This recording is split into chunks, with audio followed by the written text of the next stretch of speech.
Hello नमस्कार। बहुत बहुत स्वागत है आप विधेय योजना माननीय उत्तर प्रदेश सरकार की योजना में। मैं रविंद्र सिंह। आज हमारा टॉपिक होगा भूगोल में उत्तर भारत का बृहत मैदान। जैसा कि आप स्क्रीन पर देख रहे हैं, great plain of north India. तो बेसिकली ये भारत के भौतिक भूगोल का टॉपिक है। तो अगर हम लोग बात करें भारत के भौतिक प्रदेशों की, भारत के भौतिक प्रदेश, तो भारत को 4 प्रमुख भौतिक प्रदेशों में बांटा गया है। कहीं कहीं पर 5 भी लिखा रहता है, तो वो कोई इशू नहीं है। तो 4 भौतिक प्रदेशों में कौन कौन से हैं? एक तो है उत्तर भारत का पहला, उत्तर भारत का बृहत मैदान।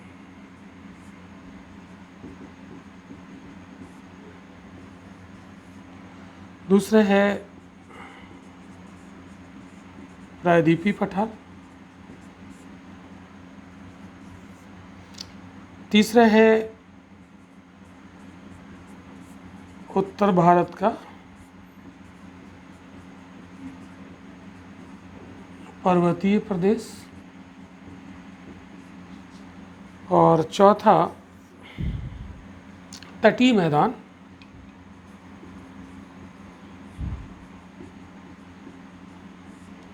एवं द्वीप समूह।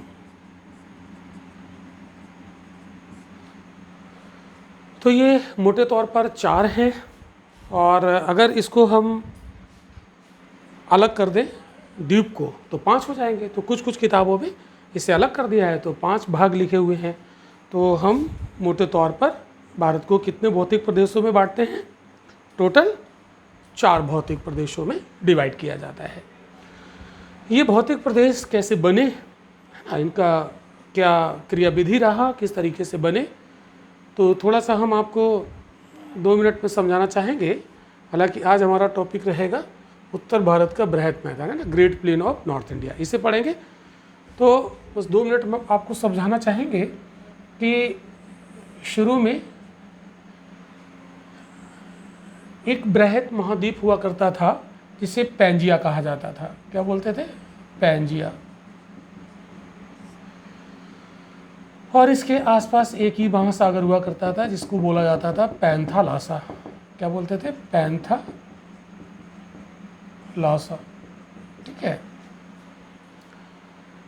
फिर इस पैंजिया में बीच में दरार पड़ी, और दरार पड़ने से इसके बीच में एक नया सागर ओपन हुआ, यानी ये पैंथालासा का पानी इसके अंदर इंटर कर गया, और बीच में बना ये टेथिस सागर।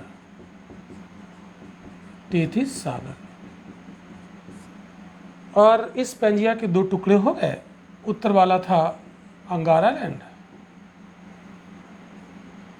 अंगारा लैंड, और दक्षिण वाला गोंडवाना लैंड। 2 पार्ट हो गए इसके, गोंडवाना लैंड। ठीक है।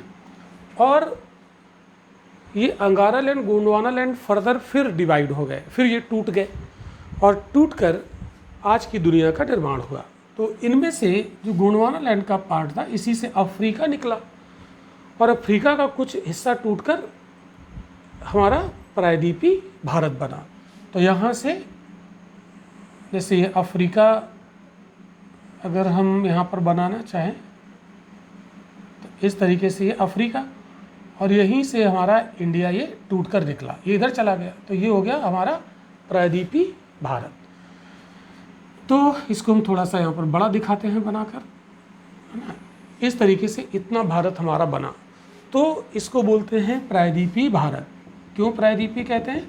क्योंकि 3 तरफ से ये पानी से घिरा हुआ है। 3 तरफ से पानी से घिरा हुआ है। इधर क्या है? बंगाल की खाड़ी, इधर वाला अरब सागर, अरेबियन सी, और ये हिंद महासागर है नीचे। ठीक है। यहाँ पर ये हिंद महासागर।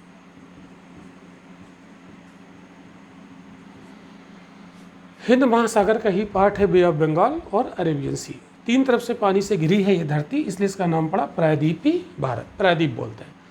चूँकि इसका शेप पठार जैसा है, इसलिए इसको बोलते हैं प्रायद्वीपीय पठार।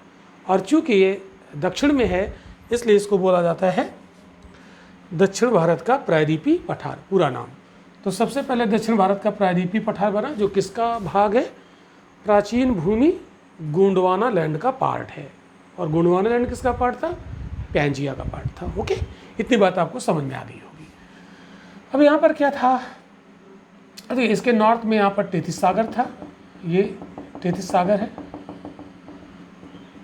ध्यान से आप लोग समझने का प्रयास करेंगे। तो ये जो अंगारा लैंड टूटा, यहाँ से टूटकर बना यूरेशिया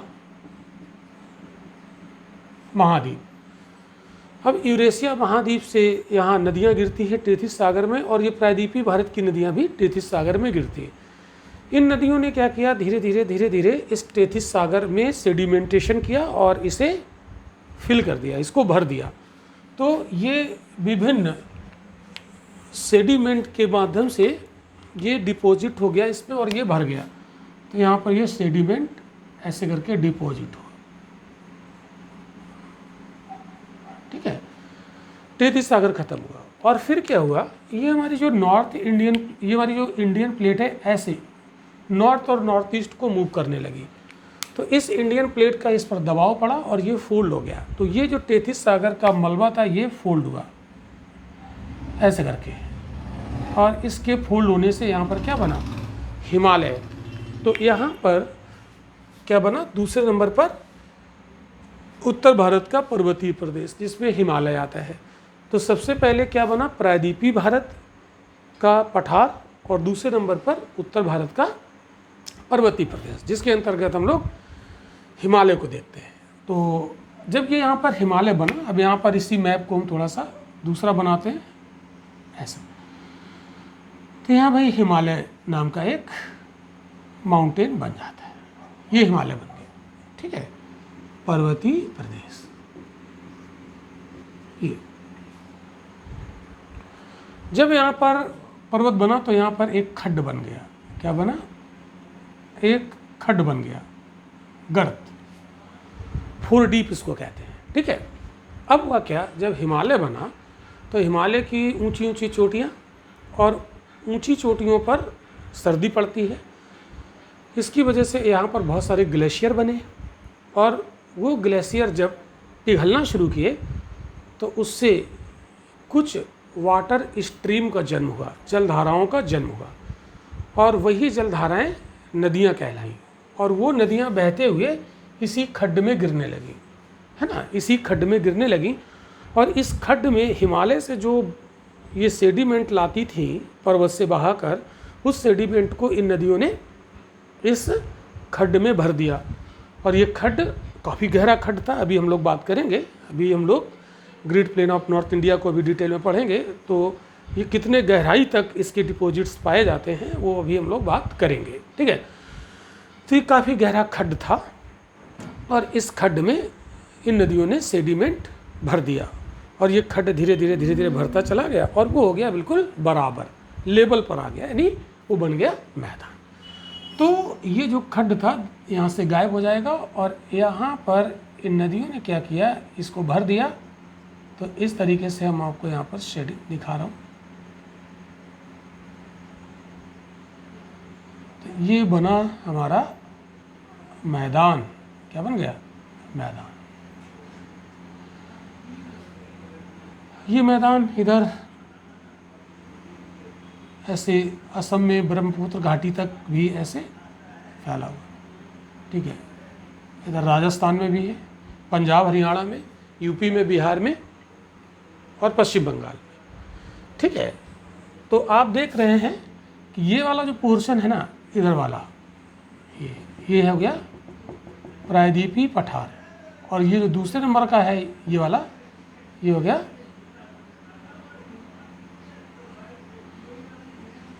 उत्तर भारत का बृहद मैदान बन गया उत्तर भारत का, ठीक है। और ये है हमारा प्रायद्वीपीय पठार। इतनी बात क्लियर? तो 3 भौतिक प्रदेश आप यहाँ पर आई होप कि आपको क्लियर हो गया होगा। देख रहे हैं 3 भौतिक प्रदेश। ओके, इसको मैं थोड़ा सा रब करके जगह बनाता हूँ, ये आपको शायद क्लियर हो गया होगा।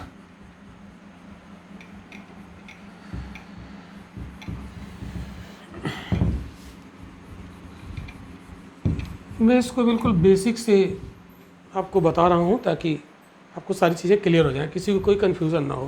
मतलब बिल्कुल बेसिक से शुरू करेंगे और एडवांस लेवल तक, जहाँ तक हमारा यूपीएससी और हमारा पीएससी क्वेश्चन पूछता है। ठीक है, कोई भी क्वेश्चन छूटेगा नहीं, वैसे कोशिश मेरी यही रहेगी। अब देखो दूसरी चीज़, तो 3 चीज़ें आपको दिख गई। कौन कौन सी दिखी? उत्तर भारत का बृहत मैदान, प्रायद्वीपीय पठार और उत्तर भारत का पर्वतीय प्रदेश। अब बात करते हैं यहाँ पर तटीय मैदान कैसे बना। ठीक है, तो देखो जब ये हमारा प्रायद्वीपीय पठार अफ्रीका से टूटकर अलग हो रहा था, तो यहाँ पर एक भ्रंश की कगार बनती है। ये मैंने रेड कलर से खींचा है, ये भ्रंश की कगार है। ठीक है, और इसका जो ऐसे झुकाव है ना, ऐसे करके हल्का सा इधर को है ना, ऐसे, यानी वेस्ट से ईस्ट की ओर इसका स्लोप है, और एक ये इधर। ठीक है, ये इसको बोलते हैं पश्चिमी घाट, इधर वाला, और ये वाला है पूर्वी घाट। जो मैंने रेड कलर से बनाया है पश्चिम में, ये क्या है? पश्चिमी घाट, और पूरब में वो क्या है? पूर्वी घाट। इसको वैसे पूर्वी घाट पर्वतमाला और पश्चिमी घाट पर्वतमाला के नाम से जानते हैं, लेकिन जो पश्चिमी घाट पर्वतमाला जिसको हम लोग कहते हैं, ये एक्चुअल में माउंटेन तो है नहीं, ये एक भ्रंश की कगार है। जब ये ज़मीन हमारी जो प्रायद्वीपीय भारत की जो भूमि थी, जब ये अफ्रीका से अलग हुई, ऐसे मान लो ये है ना, ये ऐसे अलग हुआ, ऐसे है ना, तो पहले ये क्या होगा? फॉल्टिंग होगी, ये अलग हो जाएगी। तो ये एक दीवार जैसा खड़ा हुआ हिस्सा, इसको क्या बोलते हैं? भ्रंश की कगार। ठीक है, तो ये एक कॉर्पलैंड है ना। तो फिर यहाँ से क्या हुआ? इधर से नदियाँ निकलती हैं और यहाँ किनारों किनारों पर थोड़ा सा डिपोजिशन करती हैं, और इस पश्चिमी घाट के पूरब से नदियाँ निकलती हैं, ऐसे बहते हुए आती है, इसको काट के इधर डेल्टा बनाते हुए यहाँ पर गिरती है। ये बंगाल की खाड़ी में ये नदियाँ डेल्टा फॉर्म करती। डेल्टा क्या है अभी हम लोग समझेंगे। ठीक है, तो ये क्या करती हैं? पूर्वी तट पर भी यहाँ पर मलबे को जमा कर देती है। तो ये तटीय मैदान बनते हैं तटों के किनारे। तो पूर्वी तट और पश्चिमी तट, तुमने बताया तटीय मैदान, तो तटीय मैदान के 2 पार्ट हैं, पूर्वी तटीय मैदान और पश्चिमी तटीय मैदान। इसी क्या विशेषताएं हैं, इसको हम लोग आगे अभी पढ़ेंगे। तो ये हो गया दोनों तरफ, एक इधर और एक इधर। क्या है ये? तटीय मैदान। ठीक है, तो दोनों तट पर मैदान बन गए। ठीक है, इसमें नदियों के द्वारा जो डिपोजिशन हुआ और समुद्री लहरें जो टकरा रही हैं, उन्होंने भी यहाँ पर डिपोजिशन किया, तो उसकी वजह से ये तटीय मैदान का निर्माण हुआ। तो ये पूरब में भी है और पश्चिम में भी है। फिर पूरब और पश्चिम के तटीय मैदान में क्या डिफरेंस है वो हम लोग आगे बात करेंगे। ठीक है, तो ये हो गया। और ये द्वीप, तो इधर बंगाल की खाड़ी में आइलैंड और इधर अरेबियन सी में द्वीप है। तो ये 5 भौतिक प्रदेश इस तरीके से अस्तित्व में आते हैं। तो सबसे प्राचीन कौन सा है? प्रायद्वीपीय पठार। दूसरे नंबर पर कौन बना? उत्तर भारत का पर्वतीय प्रदेश, इसको कहते हैं हिमालय। और इसके बाद क्या बना? हिमालय से निकलने वाली नदियों ने उत्तर भारत के मैदान का निर्माण किया। ओके, तो जो उत्तर भारत का मैदान है,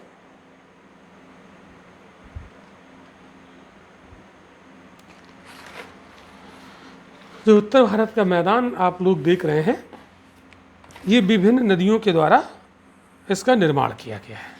ठीक है, तो हिमालय से आने वाली नदियों ने यहाँ पर बहुत ज़्यादा सेडिमेंटेशन किया और बन गया उत्तर भारत का बृहत मैदान, जो कि एलुवियल है, जलोढ़ मैदान है।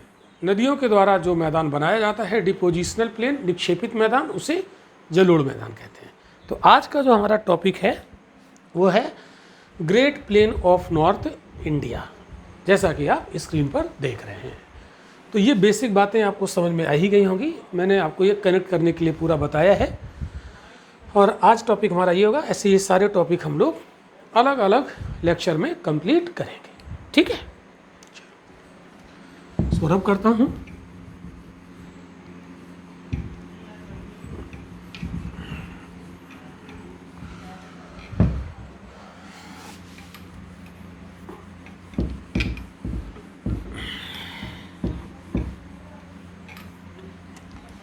तो आज हमारी क्लास जो है ये 14 जून 2021 को हमारी क्लास यहाँ पर रिकॉर्ड हो रही है। अभ्युदय योजना माननीय मुख्यमंत्री उत्तर प्रदेश सरकार के अंतर्गत, ठीक है। तो 1 मिनट।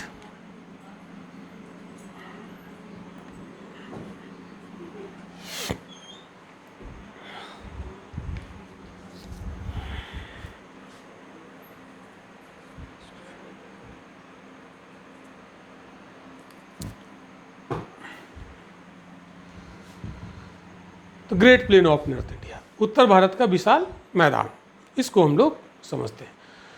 तो इस उत्तर भारत के मैदान का निर्माण कैसे हुआ, तो इसमें वो कौन से फैक्टर्स हैं जिन्होंने इस मैदान का निर्माण किया। तो पहली बात तो आप ये जान लो, ये एक डिपोजिशनल प्लेन है, निक्षेपित मैदान है। और नदियाँ हिमालय क्षेत्र से निकलकर जब आईं तो उन्होंने एक लंबा रास्ता तय किया और उस लंबे रास्ते में इन्होंने बहुत सारा सेडिमेंट अपने साथ बहा कर लाई और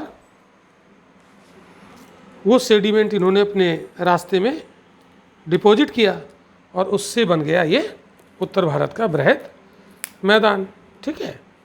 तो इसको हम लोग पढ़ते हैं। 1 मिनट, थोड़ा सा ये इसको मैं कर दूं जरा।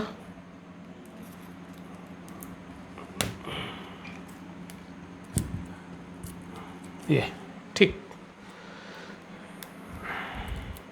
1 मिनट, थोड़ा सा ये थोड़ी सी प्रॉब्लम कर रहा था ये। चलिए,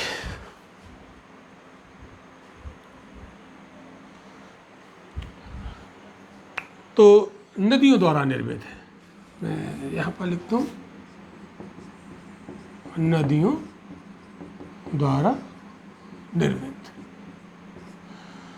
अब यहाँ पर हिमालय नदियाँ और प्रायद्वीपीय भारत की वो नदियाँ जो उत्तर की ओर बहती हैं। तो 2 नदियों का रोल है यहाँ पर, हिमालयी नदियाँ और दूसरी प्रायद्वीपीय भारत की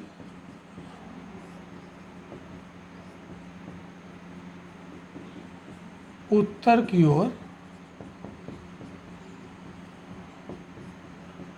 बहने वाली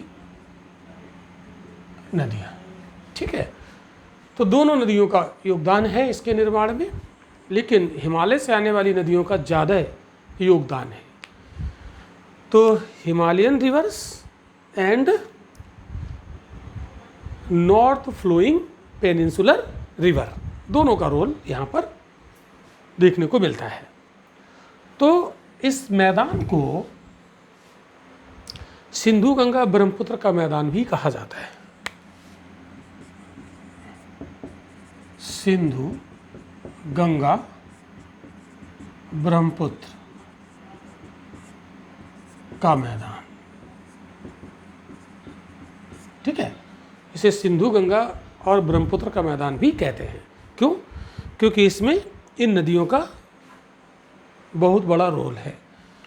तो क्या सिंधु गंगा और ब्रह्मपुत्र ने ही बनाया? नहीं, सिंधु गंगा ब्रह्मपुत्र और इनकी बहुत सारी जो ट्रिब्यूटरीज हैं, जो सहायक नदियां हैं, उन सभी ने मिलकर इस मैदान का निर्माण किया है। लेकिन यहाँ पर नाम सिंधु गंगा ब्रह्मपुत्र इसलिए दिया गया है, तो जब हम लोग रिवर सिस्टम पढ़ेंगे तो उसमें आपको बताएंगे कि एक रिवर सिस्टम होता है, उसमें एक मेन रिवर होती है, बाकी उसमें ट्रिब्यूटरीज होती हैं। तो मेन रिवर का नाम यहाँ पर लिया जाता है।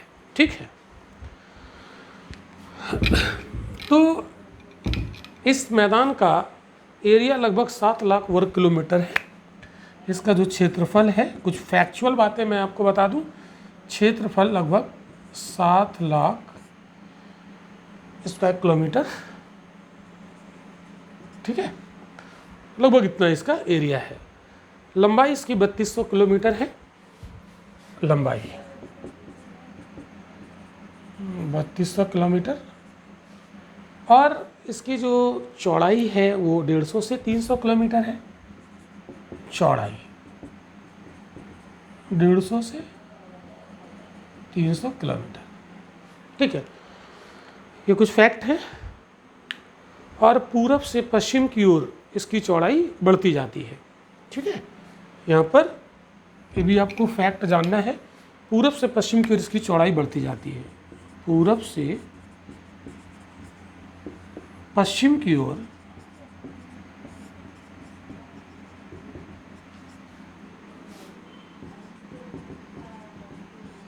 चौड़ाई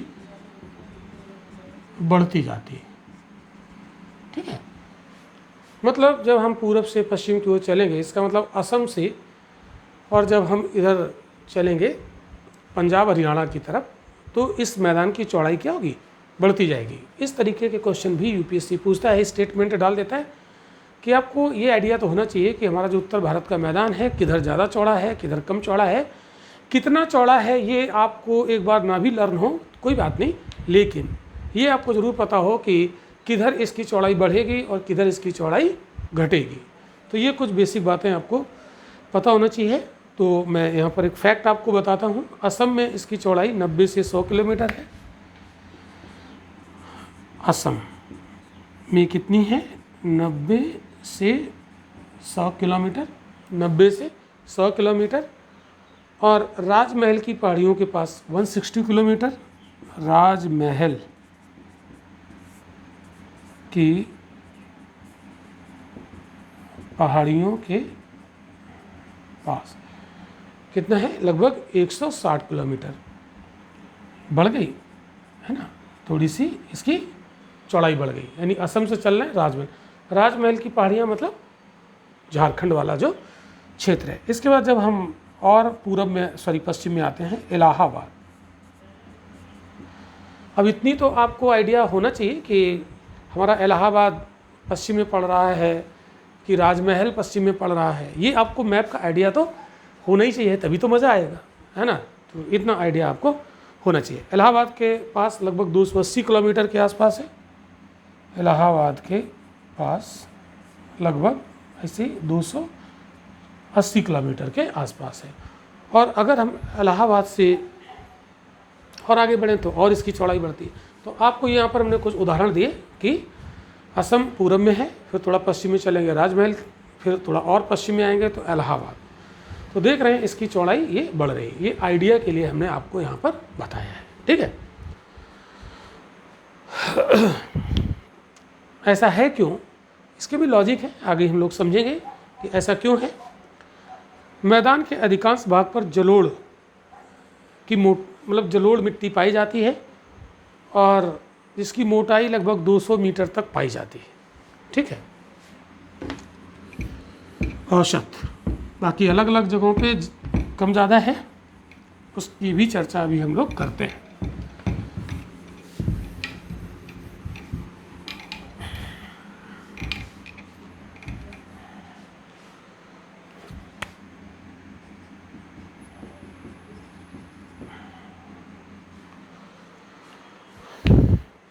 अब हम लोग इस मैदान का विभाजन देखेंगे।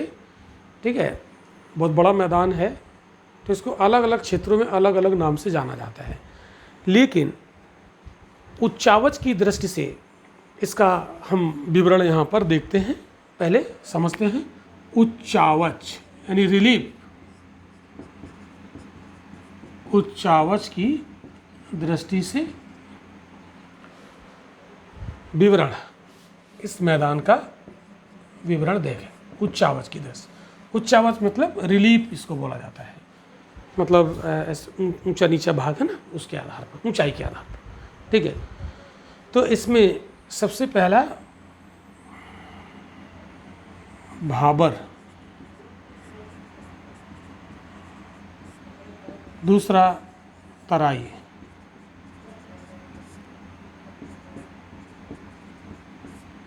तीसरा बांगर और चौथा खादर। इन 4 भागों में इसको डिवाइड किया जाता है उच्चावच की दृष्टि से, यानी जो उत्तर भारत का बृहत मैदान है उसको उच्चावच की दृष्टि से इन 4 भागों में डिवाइड किया जाता है। इनके क्या फीचर्स हैं अभी हम इस चीज़ को समझते हैं। ठीक है, एक डायग्राम के माध्यम से इसको हम अभी क्लियर करते हैं। इसको मैं रब कर देता हूँ।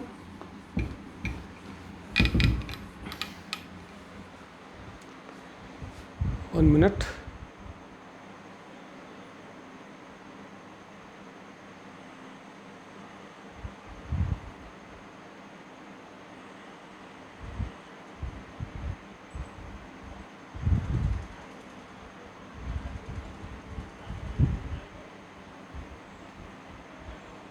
इसको मैं जगह बनाना चाह रहा हूँ,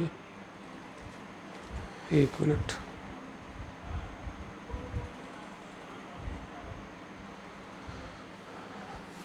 चलिए यहीं पर समझते हैं। जैसे मान लो ये कोई पर्वत है, ठीक है, और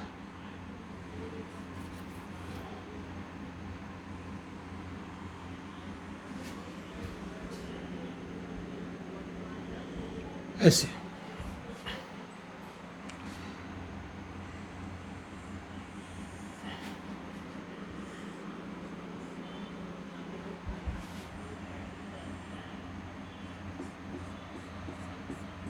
ये पर्वत है,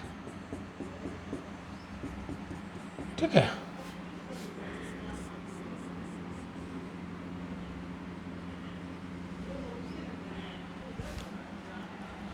और यहाँ से इस पर्वत से कोई नदी निकलती है।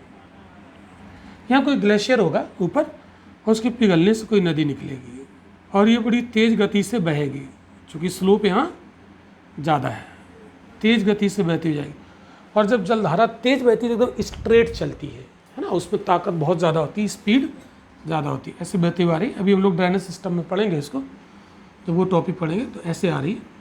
और फिर ये जब पर्वत को छोड़कर जब मैदान में प्रवेश करेगी, ठीक है, और ये मैदान में इसकी स्पीड स्लो हो जाएगी, और जैसे जैसे ये मैदान में आगे बढ़ेगी, सागर में गिरेगी, तो इसकी स्पीड धीमी होती चली जाएगी, और लास्ट में जब ये सागर में गिरेगी, यहाँ पर ये सागर है,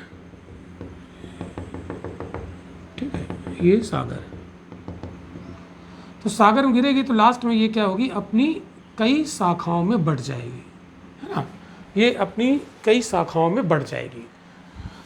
और यहाँ पर ये त्रिभुज के आकार की एक स्थलाकृति बनेगी, जिसको हम लोग डेल्टा के नाम से जानते हैं। क्या बोलते हैं इसको? डेल्टा, डेल्टा बोला जाता है। तो ये नदी ऐसे बहती हुई आती है। अब यहाँ पर हम समझेंगे जो उत्तर भारत का मैदान है या किसी मैदान के फीचर्स को यहाँ पर समझेंगे उच्चावच के आधार पर। तो उच्चावच के आधार पर यहाँ पर देखो जरा, यहाँ ऊंचाई ज़्यादा है पर्वत पर, और जैसे जैसे इधर आएंगे वैसे वैसे ऊंचाई कम होती चली जाएगी, और बिल्कुल समुद्र के पास आ जाएंगे तो हम पहुँच जाएंगे सी लेवल पर। कहाँ पहुँच जाएंगे? सी लेवल पर, ठीक है। अब यहाँ से आपको चीज़ें समझनी है। जब रिवर यहाँ से आ रही थी पर्वत से, ये किसी पर्वत के ग्लेशियर से नदी निकल रही थी, ठीक है। तो ये नदी बहते हुए आ रही, और इसमें स्पीड ज़्यादा है क्योंकि ढाल ज़्यादा है, यहाँ पर स्लोप ज़्यादा है, तो ये चट्टानों को काटेगी, स्पीड ज़्यादा है ना, चट्टानों को काटेगी। और न केवल काटेगी बल्कि उसके काटने से जो चट्टानें, मतलब चट्टानों को तोड़ देगी, और अपने साथ उन चट्टानों को बहा कर भी लाएगी, बड़े बड़े चट्टानी बोल्डर टुकड़ों को बहा कर भी लाएगी। आप अगर इसका प्रयोग करना चाहें तो आप गंगा नदी में ऋषिकेश के पास आप ज़रा उसके धारा के बीच में उतर जाइए तो आपको बहाते हुए ले जाएगी, है ना। इतनी स्पीड होती है इसमें, इतनी ज़्यादा इसमें एनर्जी होती है। तो ये बहाते हुए लाएगी उन चट्टानी टुकड़ों को। और जैसे ही नदी ये पर्वत को छोड़कर मैदान में प्रवेश करेगी, इसकी स्पीड कम हो जाएगी। तो स्पीड कम हो जाएगी, इसका मतलब इसकी ताकत कम हो गई। तो जो बड़े बड़े चट्टानी टुकड़ों को यहाँ से बहाकर लाई थी, अब उन बड़े बड़े चट्टानी टुकड़ों को ये आगे बहाकर ले नहीं जा पाएगी, क्योंकि अब उसमें इतनी ज़्यादा एनर्जी नहीं है। तो ये क्या करेगी, जो रास्ते में इसने कमाई की, है ना, कमाई का मतलब जो भी चट्टानी टुकड़े काट कर अपने साथ लेके आ रही थी, बोझ है वो, और जब नदी कमज़ोर हो गई तो उस बोझ को वहीं छोड़ के आगे चले जाएगी। इससे हम लोग भी हैं, जो भी यहाँ पर कमाते हैं और कमा कमा के रखेंगे, इसके बाद चले जाएंगे यहीं छोड़ के, है ना, बिल्कुल वैसे ही है। तो नदी यहाँ पर कमा रही है और रास्ते में इसको छोड़ती हुई चली जाएगी और लास्ट में सागर में गिर जाएगी और नदी का अस्तित्व तो खत्म हो जाएगा। तो एक डेविस महोदय हैं जिन्होंने एक सिद्धांत दिया है, अपर्दन चक्र का सिद्धांत। उन्होंने यही बताया कि नदी 3 अवस्थाओं से होकर गुजरती है, बाल्यावस्था, युवावस्था और बुढ़ापे की अवस्था। और बाल्यावस्था में होती है जब पर्वत से चलती है तेज गति से, फिर जब वो मैदान में आती है तो मैच्योर हो जाती है, युवावस्था में आ जाती है ना, उसका नेचर बदल जाता है। और जब लास्ट में पहुंचती है यहाँ पर तो ये बुढ़ापे की अवस्था में आ जाती है, बिल्कुल जीर्णा अवस्था में आ जाती है। नदी बिल्कुल धीरे धीरे रेंगती है, अब उसके पास बिल्कुल ताकत नहीं बची। जैसे बुढ़ापे में आदमी बिल्कुल रेंगता है और लास्ट में सागर में गिर जाती है, नदी खत्म हो जाती है। जैसे मानव जीवन भी 3 अवस्थाओं से गुजरता है, बाल्यावस्था, युवावस्था और जीर्णावस्था, और लास्ट में उसकी डेथ हो जाती है, बिल्कुल उसी तरीके से। तो यहाँ पर जब नदी यहाँ मैदानी भागों में आएगी तो बड़ी बड़ी चट्टानी टुकड़ों को ये यहाँ पर क्या करेगी, अपने रास्ते में ऐसे जमा करेगी। ये बड़े बड़े चट्टानी टुकड़े यहीं पर छोड़ देगी, ठीक है।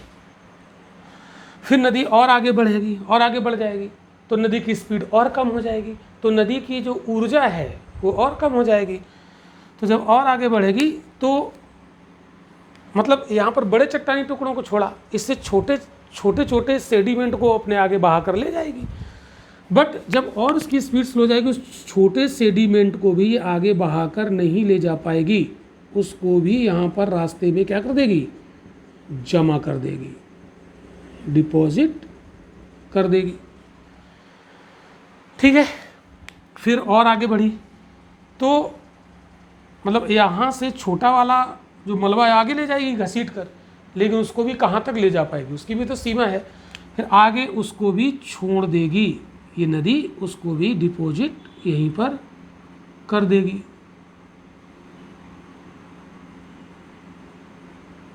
ये डिपॉजिट कर देगी।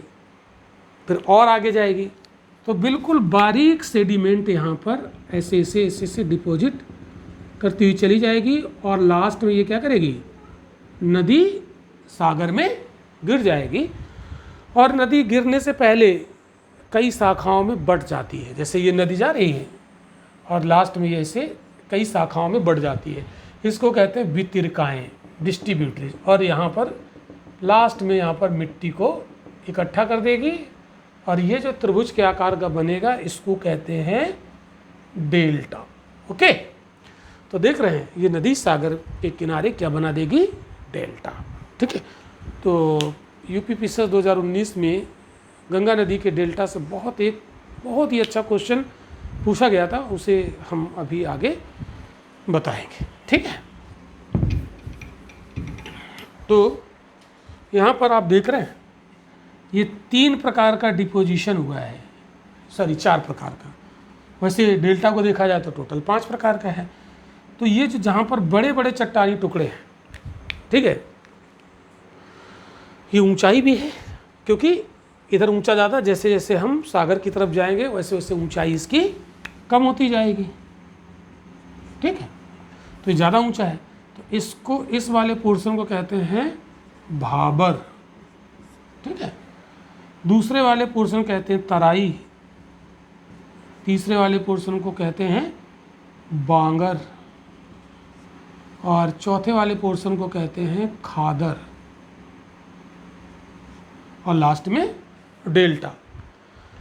तो ये जो हमारा मैदान है, उत्तर भारत का जो बृहद मैदान है, उसमें आपको ये भाबर, तराई, बांगर, खादर देखने को मिलेंगे, और लास्ट में डेल्टा भी मिलेगा देखने को। तो अगर हम किसी पर्वत से सागर की तरफ जाएं, तो उच्चावच के आधार पर हमें पहले कौन सा पार्ट मिलेगा? भाबर, दूसरे नंबर पर तराई, तीसरे नंबर पर बांगर, चौथे नंबर पर खादर, और लास्ट में डेल्टा मिल जाएगा। ठीक है, तो उच्चावच के आधार पर, ऊंचाई के आधार पर, है ना, ये ज़्यादा ऊंचा, ये कम, ये और कम, ये और कम। ठीक है, तो ये 4 पार्ट हैं इसके। आई होप कि ये चीज़ें आपको समझ में आ गई होंगी। उच्चावच के आधार पर उत्तर भारत के मैदान को, या किसी भी मैदान को, जलोढ़ मैदान है तो उसमें ये 4 चीज़ें आपको देखने को मिलेंगी। ठीक,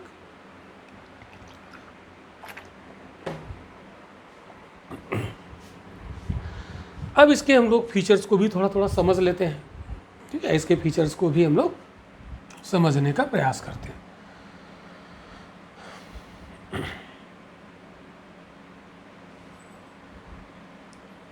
चलिए आइए भाबर देखते हैं।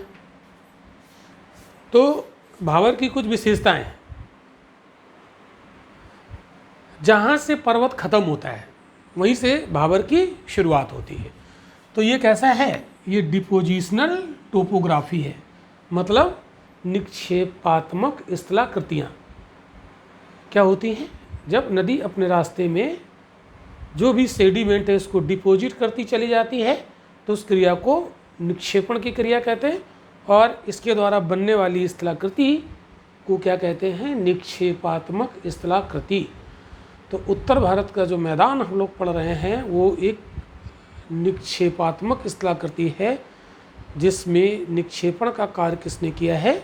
नदियों ने किया है। ओके, क्लियर हो गई होगी बात। तो जहाँ से पर्वत खत्म होता है वहीं से भाबर की शुरुआत होती है। ठीक, तो अगर हम लोग भारत की बात करें, ठीक है, भारत की बात करें तो भाबर की शुरुआत कहाँ से होगी? तो देखो जरा भाई, जैसे उत्तर भारत में ये हिमालय, और हिमालय में कितनी सीरीज होती है? 3।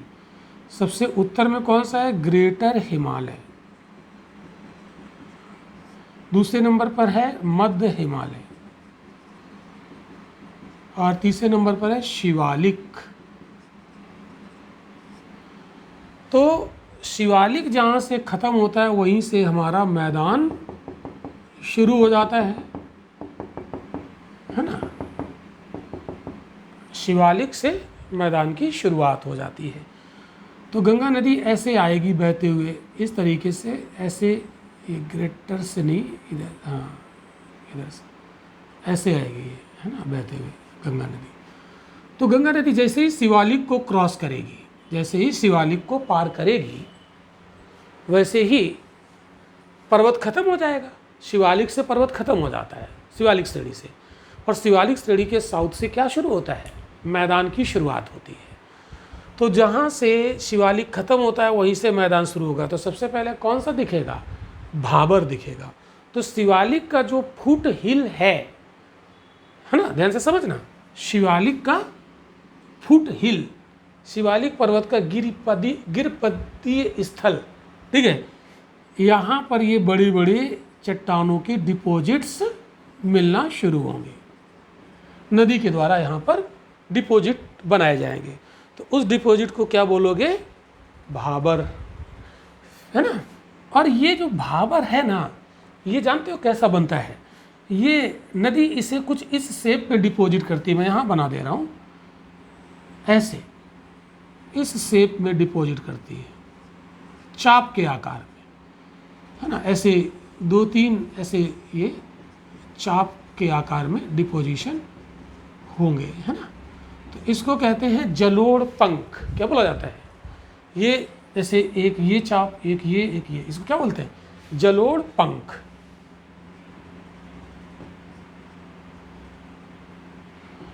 और जब कई जलोढ़ पंख मिला दिए जाएंगे तो इस पूरे क्षेत्र को कहेंगे भाबर। क्या बोलेंगे? भाबर क्षेत्र। तो भाबर क्षेत्र और जलोढ़ पंख का क्या रिलेशन है, ये बात आपको समझ में आई होगी तो अरे अच्छा लगेगा और क्या, है ना। गुड।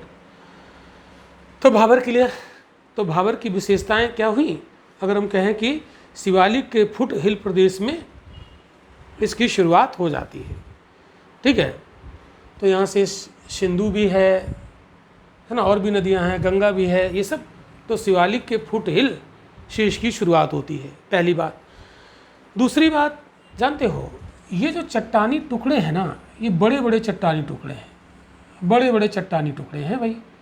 तो जानते हो जब यहाँ पर बड़े बड़े चट्टानी टुकड़े यहाँ पर जमा कर दिए जाएँ, ढेर, है ना, अब बहुत सारे बड़े बड़े चट्टानी टुकड़े एक जगह जमा कर दो और फिर वहाँ से कोई जलधारा बह रही हो तो जलधारा उसी के बीच में घुस जाएगी, समा जाएगी, है ना। क्यों? क्योंकि वो चट्टानी टुकड़े आपस में सेट तो नहीं होंगे, ऐसे सट के रखेंगे, लेकिन बीच में वो पोरस होगा, दरारें होंगी।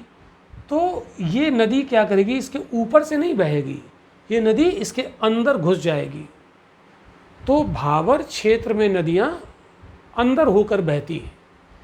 यानी अगर हम भारत की बात करें तो हिमालय से निकलने वाली नदियाँ यहाँ हिमालय पे तो दिखेंगी, लेकिन भाबर क्षेत्र में ये क्या हो जाएंगी, ज़मीन के अंदर चली जाएंगी। तो ये डिसएपियर हो जाएंगी। कैसी हो जाएंगी? डिसएपियर। यानी भाबर क्षेत्र की विशेषता क्या है, यहाँ जो बड़ी बड़ी चट्टानें होती हैं वो उनमें वो पोरस होती हैं, पारगम्य होती हैं, तो नदियाँ यहाँ पर अंदर चली जाती हैं, यानी डिसएपियर हो जाती हैं। अर्थात यहाँ पर असतत अपवाह प्रतिरूप बनेगा, यानी यहाँ पर नदी गायब हो जाएगी। इसके बाद जब और आगे बढ़ेंगे तो ये छोटा छोटा डिपॉजिट्स मिलेगा, है ना, ये छोटा छोटा डिपॉजिट्स मिलेगा। तो नदी क्या होगी, अब भाबर क्षेत्र से नदी निकल के इसके ऊपर आ जाएगी। तो इसको बोलते हैं तराई रीजन। क्या बोलते हैं? तो फिर इसके बाद तराई शुरू होगा।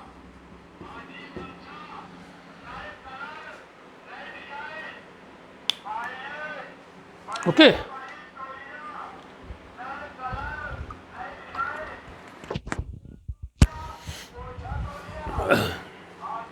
तो इतनी बात आपको समझ में। तो भाबर क्षेत्र की दो विशेषताएं आपने यहाँ पर जानी।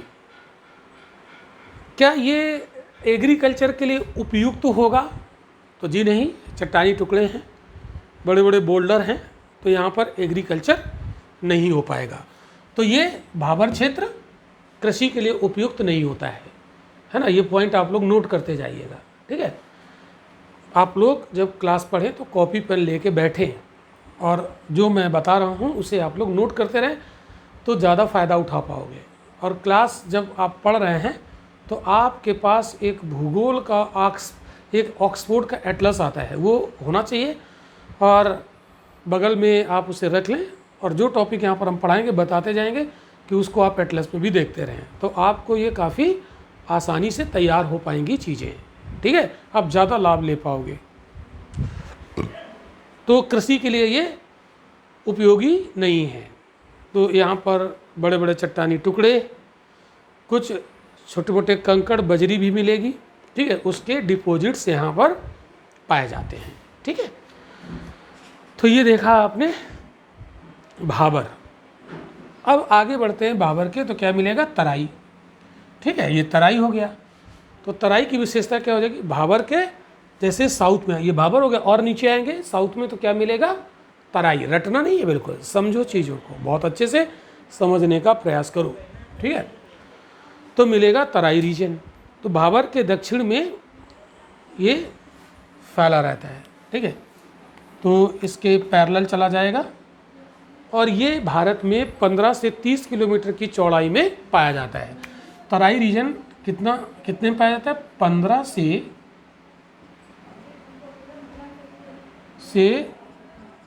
30 किलोमीटर की चौड़ाई में फैला है, ठीक है। और भाबर की जो डिसएपियर स्ट्रीम होती हैं, जलधाराएं होती हैं, नदियां होती हैं, वो ऊपर आ जाती हैं, तो भाबर क्षेत्र की विलुप्त नदियाँ पुनः धरातल पर प्रकट हो जाती हैं। कहाँ पर? तराई रीजन में। तो जब नदी ऊपर आ जाएगी तो ये कैसा हो जाएगा? ये दलदल हो जाएगा, ठीक है। तो ये स्वैम्प और मार्सी लैंड होगी। कैसी होगी? स्वैम्प एंड मार्सी लैंड, ठीक है। और ये भाबर की तुलना में थोड़ा सा नीचे है। तो ये निम्न समतल मैदान है जहाँ नदियाँ इधर उधर फैल जाती हैं। जब ऊपर आ जाएगी तो नदी इधर उधर फैल जाएगी, तो फैल कर क्या बना जाएगी? दलदली क्षेत्र का निर्माण करेगी, ठीक है। तो इसके निर्माण में बारीक कंकड़, पत्थर, रेत और चिकनी मिट्टी, है ना, यहाँ पर क्या क्या पाया जाएगा? कंकड़, पत्थर और बजरी और चिकनी मिट्टी, है ना, रेत, ये सब मिलेंगे यहाँ पर। तो चिकनी मिट्टी यहाँ पर मिलेगी, चिकनी मिट्टी, ओके। यहाँ पर नदियों कोई निश्चित मार्ग नहीं होता है, इधर उधर फैल जाती हैं, ठीक है। आजकल भारत में जो बढ़ती हुई जनसंख्या है उसको भोजन कराने के लिए नई नई कृषि भूमि की तलाश हो रही है। तो आज इस तराई क्षेत्र में भी कृषि कार्य शुरू किया गया है। वैसे यहाँ पर बड़े बड़े पेड़ पौधे पाए जाते हैं, चूँकि नमी होती है, एवरग्रीन फॉरेस्ट यहाँ पर मिलते हैं। अगर हम लोग पढ़ेंगे तो उसकी सफाई करके उसको काट के डिफॉरेस्टाइजेशन किया गया और यहाँ पर धान और गन्ने की खेती की जाने लगी इस जगह पर, ठीक है। तो कृषि के लिए बहुत उपयोगी तो नहीं है, लेकिन धान वगैरह की खेती यहाँ पर और गन्ने की खेती की जाती है इस तराई रीजन में, ठीक। इसके बाद जो ये बांगर और खादर है, बांगर और खादर, इस दोनों को स्पेशली कांप प्रदेश बोला जाता है। इन दोनों को क्या बोला जाता है? कांप प्रदेश।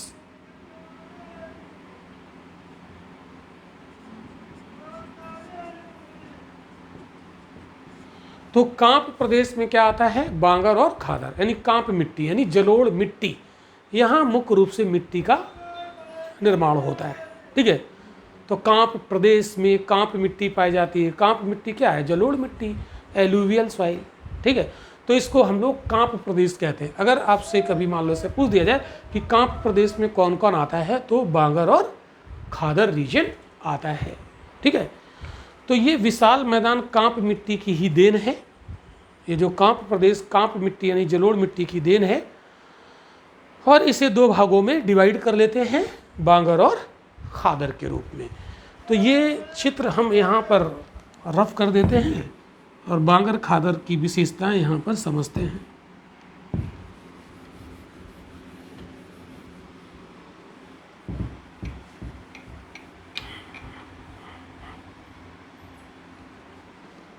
आगे यहाँ बांगर मिलेगा, फिर आगे खादर मिलेगा, है ना इसमें।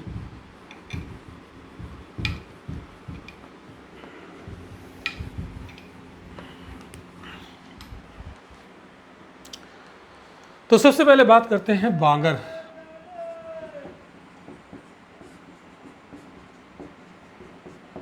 बांगर प्रदेश की बांगर रीजन, ये मैदान का ऊंचा भाग है ना। जो हमारा कांप प्रदेश है उसका ये ऊंचा भाग है, ठीक है, जहाँ सामान्य रूप से नदियों के बाढ़ का जल कभी नहीं पहुँचता है। तो ये मैदान का ऊंचा भाग है जहाँ नदियों की बाढ़ का जल नहीं पहुंच पाता।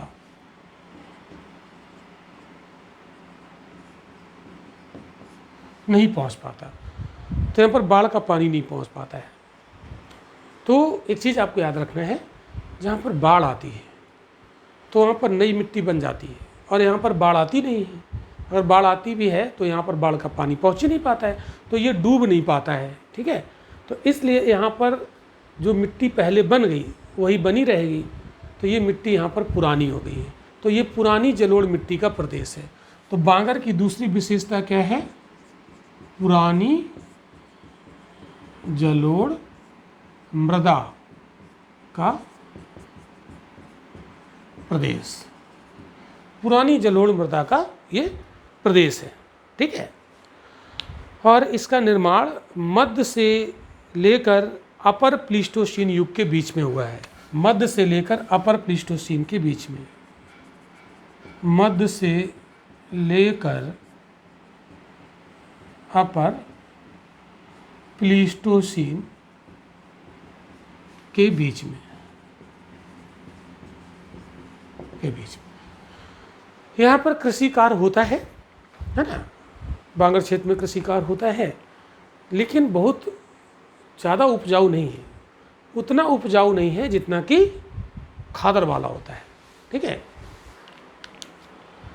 तो नेक्स्ट, अच्छा ये चूना प्रधान है, यहाँ पर कैल्शियम पाया जाता है। तो अगली विशेषता में आप यहाँ पर नोट कर सकते हैं, यह है चूना प्रधान,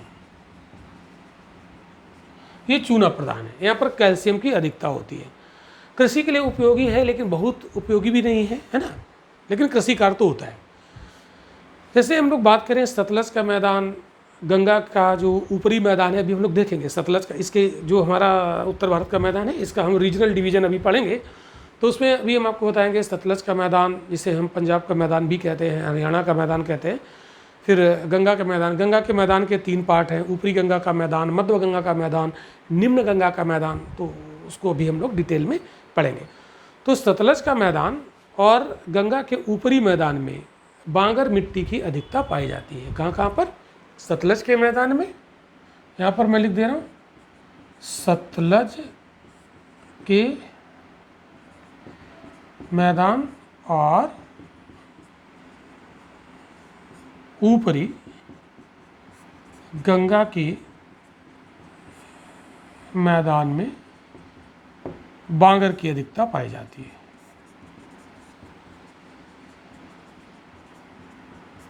ये पॉइंट आपको ध्यान रखना है, ठीक है।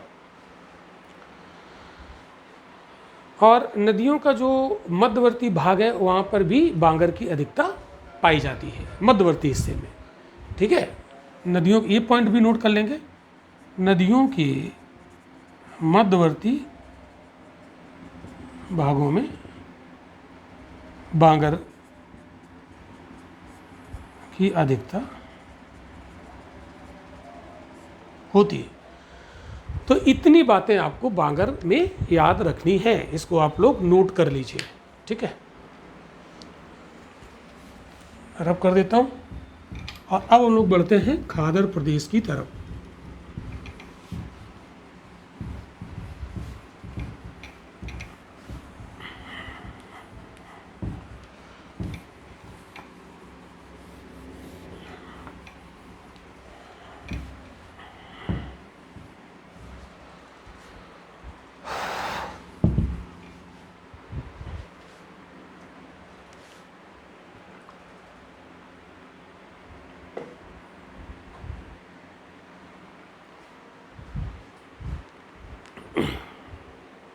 अब आते हैं खादर प्रदेश में।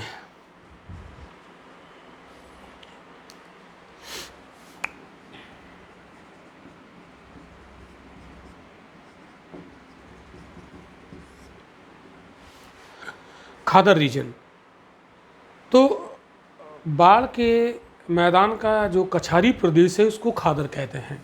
यहाँ पर कुछ पॉइंट लिखता हूँ,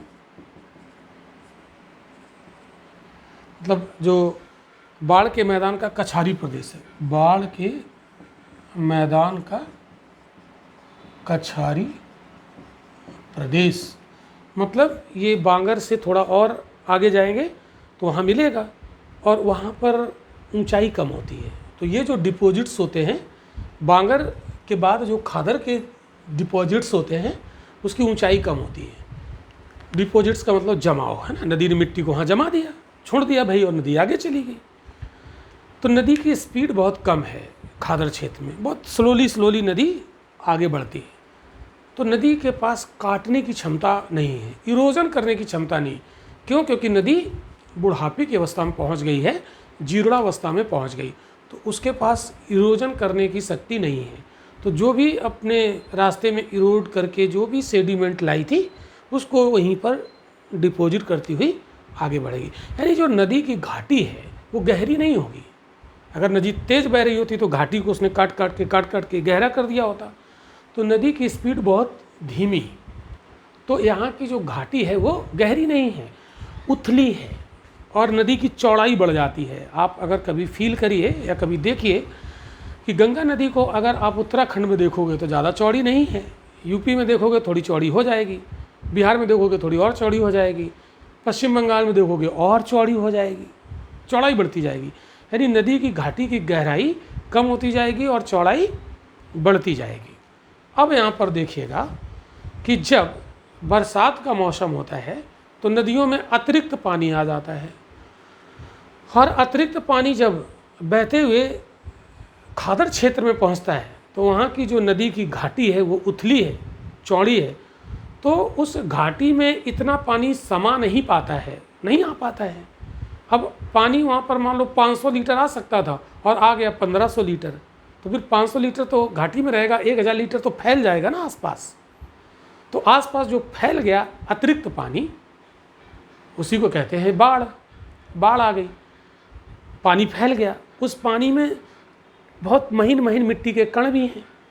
लेकिन जब बाढ़ ख़त्म हुई, बरसात ख़त्म हुई, तो जो पानी बाहर फैल गया था धीरे धीरे सिमटते हुए नदी की घाटी में आकर और सागर में चला जाएगा। लेकिन वो पानी जो फैल गया था उसके साथ जो मिट्टी के बारीक कण थे वो तो वहीं पर डिपॉजिट हो जाएंगे ना, जमा हो जाएंगे। तो नई मिट्टी के कण डिपॉजिट हो जाते हैं। तो जहाँ जहाँ तक बाढ़ का पानी फैलेगा वहाँ वहाँ नवीन मिट्टी के कण डिपॉजिट हो जाएंगे। जब बाढ़ खत्म हो जाएगी तो वो बाहर निकल आएगा और उस पर हम कृषि कार्य कर सकते हैं। तो वो नई मिट्टी है। तो हर साल जब बरसात का मौसम आता है तो बाढ़ का पानी वहाँ फैल जाता है, बाढ़ खत्म हो जाती है तो वहाँ पर एक नई मिट्टी की परत जमा हो जाती है। वो नई मिट्टी ऐसी मिट्टी है जिस पर अभी एक बार भी कृषि कार्य नहीं किया गया है, और अब वहाँ पर अगर कृषि कार्य करेंगे तो बहुत उपजाऊ मिट्टी होगी। इसलिए कृषि कार्य के लिए सबसे ज़्यादा फर्टाइल खादर रीजन होता है। ये प्रक्रिया हर साल होती है, तो हर साल ये मिट्टी नई हो जाती है, ये रिन्यूअल होता रहता है इसका। तो खादर क्षेत्र में सबसे ज़्यादा उपजाऊ शक्ति पाई जाती है। तो खादर की विशेषता क्या हुई? ये बाढ़ का मैदान है, ठीक है, यहाँ की मिट्टी नई है। तो नई जलोढ़ मिट्टी कौन सी है? खादर की। और पुरानी जलोढ़ मिट्टी कौन सी है? बांगर की। क्वेश्चन आता है, इस पॉइंट को नोट करिएगा, ठीक है।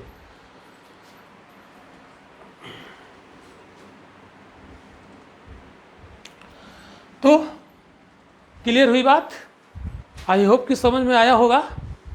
मैं बिल्कुल आपको बहुत ही अच्छे तरीके से, बिल्कुल बेसिक से और अप लेवल तक चीज़ों को मैं बता रहा हूँ ताकि आपको चीज़ें बहुत अच्छे से समझ में आ जाएं। और अभी बहुत सारी चीज़ें इसमें हैं, मज़ा आ रहा होगा आप लोगों को। अब आप देखिए, तो उपजाऊ शक्ति बहुत ज़्यादा है, हर साल नई हो जाती है, ठीक है। इसका निर्माण अपर प्लीस्टोसीन युग से लेकर आधुनिक काल, अपर प्लीस्टोसीन युग से लेकर आधुनिक काल तक, अपर प्लीस्टोसीन युग से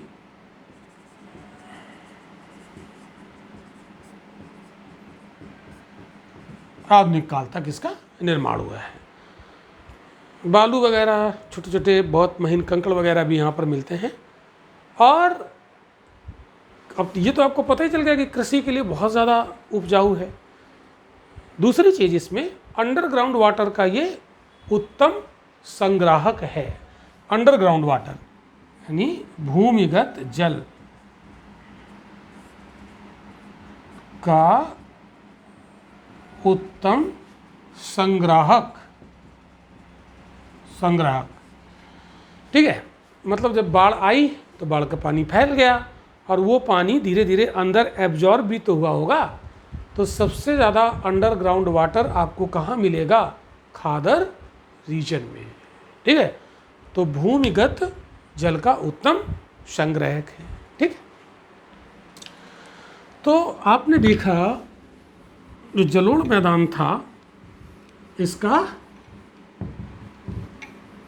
उच्चावच की दृष्टि से इसको अभी हमने समझा, ठीक है। इसमें कुछ एक दो टर्म है जैसे, और वो मैं आपको बता दूं, जैसे एक टर्म होता है रेह, ये रेह क्या होता है? तो एक प्रकार की मिट्टी है, ये मिट्टी की प्रॉब्लम है रेह।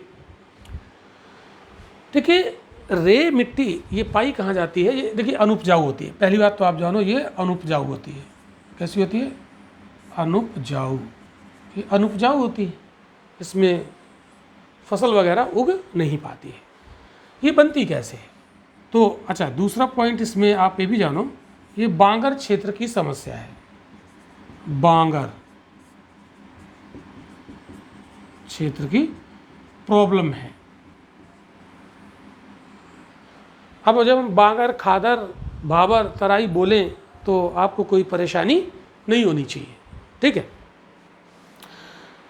क्या बांगर में हर जगह ये प्रॉब्लम है? नहीं, बांगर में वहाँ ज़्यादा प्रॉब्लम है जहाँ पर सिंचाई ज़्यादा होती है।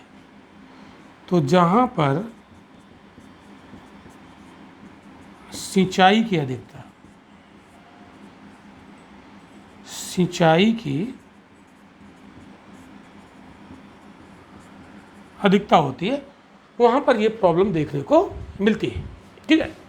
कैसे? देखो, जैसे यहाँ पर मैं आपको समझाने का प्रयास करता हूँ। जैसे ये मिट्टी है,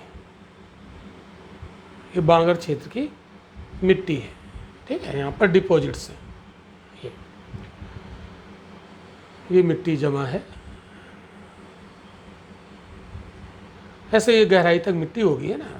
ऐसे हम इसको अगर काटें वर्टिकल तो इसमें विभिन्न होराइजन मिलते हैं जिसको हम सॉइल प्रोफाइल कहते हैं। तो आगे हम लोग सॉइल प्रोफाइल की चर्चा करेंगे सॉइल में। तो जब यहाँ पर सिंचाई की गई, तो सिंचाई जब की गई तो यहाँ पर छोटी बहुत महीन छिद्र होते हैं मिट्टी में। वो इतने पतले छिद्र होते हैं, हेयर लाइक डायमीटर, मतलब हमारा हेयर उसमें इंटर कर सकता है। तो नलिकाएं होती हैं, इतनी महीन नलिकाएं होती हैं जिसमें सिर्फ हमारा केस प्रवेश कर सकता है। तो ऐसी नलिकाओं को केस नली कहते हैं। तो इस मिट्टी में बहुत सारी केस नलिकाएं पाई जाती हैं, इसको अंग्रेजी में कैपिलरी कहते हैं। तो इन कैपिलरी के माध्यम से वाटर अंदर चला जाता है, अंदर यहाँ पर पानी चला जाता है, ठीक है। लेकिन जब धूप निकलती है, सतह का पानी सूख जाता है, तो अंदर का पानी बाहर निकलना शुरू होता है। तो जिन केस नलिकाओं के माध्यम से पानी नीचे गया था, उन्हीं केस नलिकाओं के माध्यम से पानी ऊपर आ जाएगा। तो इस क्रिया को कहते हैं कैपिलरिटी। क्या बोलते हैं? कैपिलरिटी। हिंदी में कहते हैं केशिकात्व। क्या बोला जाता है? केशिकात्व। कैपिलरिटी, कैपिलरिटी बोला जाता है, ठीक है। केशिकात्व। तो केशिकात्व क्या है? फिजिक्स में आप लोग पढ़ते होंगे। किसी केस नली में जल का ऊपर और नीचे चढ़ना और उतरना ही केशिकात्व होता है। तो यहाँ पर जानते हो प्रॉब्लम क्या होगी? ये जो जल नीचे गया था अपने साथ साल्ट को भी घोल कर ले गया था, और जब ऊपर आएगा तो साल्ट को जब नीचे ले गया था तो कहेगा हम तुम्हें छोड़ेंगे नहीं, हम तुम्हें नीचे लाए हैं तो तुम्हें ऊपर भी ले जाएंगे। तो इस साल्ट को नीचे से ऊपर भी लाता है। तो पानी जैसे ही ऊपर आता है साल्ट के साथ, तो इस पे पड़ती है धूप, और पानी पे जैसे ही धूप पड़ेगी तो वो तो इवेपोरेट हो जाएगा, वाष्प बन के ऊपर चला जाएगा और अपने साथी लवण को यहीं छोड़ देगा, कहेगा अब हम तो जा रहे हैं, तुम यहीं रुको। तो इसके ऊपर ये जो रेड कलर से यहाँ बना रहे हैं, ये नमक की लेयर यहाँ पर जमा हो जाएगी। ये क्या जमा हो जाएगी? नमक की परत। और ये नमक की परत अब यहाँ पर किसी फसल को ग्रो नहीं होने देगी। तो इसी को कहते हैं रेह। क्या बोला जाता है? यही तो है रेह। आगे बात समझ में। तो रेह किसका परिणाम है भाई? किसकी वजह से होता है? के सिकात्य की घटना की वजह से यहाँ पर कैपिलरी एक्शन क्यों होता है? अगर सिंचाई नहीं हो रही होती तो ये प्रक्रिया यहाँ नहीं हो पाती और ये प्रॉब्लम यहाँ पर उत्पन्न नहीं हो पाती। आई होप कि आपको रे बहुत अच्छे से समझ में आ गया होगा। ठीक है, तो जहाँ पर ज़्यादा सिंचाई होती है वहाँ पर भूमि पर एक नमकीन सफ़ेद लेयर बिछ जाती है और वहाँ पर कोई क्रॉप ग्रो नहीं करती है। तो इस टाइप की समस्या उत्तर प्रदेश यानी जो हमारा वेस्टर्न यूपी है, हरियाणा के ड्राई रीजन में है ना, उत्तर प्रदेश और हरियाणा के ड्राई रीजन में, थोड़ा बहुत पंजाब हल्का फुल्का उसमें आ जाएगा, तो उत्तर प्रदेश हरियाणा के शुष्क क्षेत्रों में जहाँ पर एरीगेशन होता है, एरीगेशन तो वही होगा जहाँ ड्राई रीजन होगा, वहाँ पर इसका विस्तार देखने को मिलेगा। रे, आई होप कि रे आपको क्लियर हो ही गया होगा। चलिए आगे बढ़ते हैं।